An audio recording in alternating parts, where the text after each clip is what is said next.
দেখো বন্ধুরা, মিষ্টি আলুকে সিদ্ধ করে খোসা ছাড়িয়ে নিয়ে 1 চামচ দিয়ে একটু সাদা দিয়ে দিচ্ছি, কারি পাতা দিয়ে দিচ্ছি,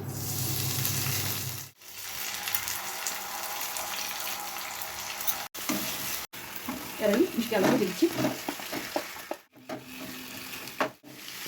মশলা গুঁড়া এখানে ধনে, জিরে আর 2টো শুকনো লঙ্কা আর কচুরি মেথি 1 চামচ।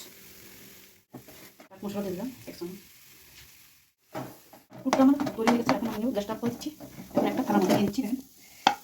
ঠান্ডাতে দেবো। দেখো বন্ধুরা, আমি এই গুঁড়োটা মেখে দিচ্ছি, আগে থেকে মেখে রেখে দিচ্ছি। এখানে দিলাম 1 চামচ ঘি, বিট লবণ, আর এখানে ধনে, জিরে, শুকনো লঙ্কা আর কচুরি মেথি এগুলো গুঁড়ো করে গুঁড়োটা দিয়েছি। আর 2 চামচ টক দই দিয়েছি। টক দই দিয়ে আমি ভালো করে মেখে রেখেছি। এবং এর উপর দিয়ে আবার একটু সাহায্য দিয়ে দেখো এমন ভালো করে এইভাবে করে একদম দেখেন রাঙা আলুর পুরটা দিয়ে দিচ্ছি এখানে।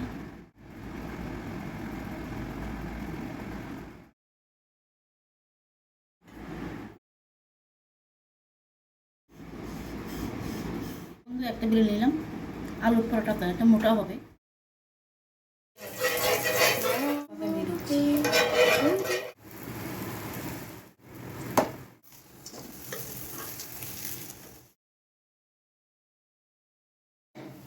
দেখো বন্ধুরা, একটা হয়ে গেছে, নামিয়ে নিচ্ছি।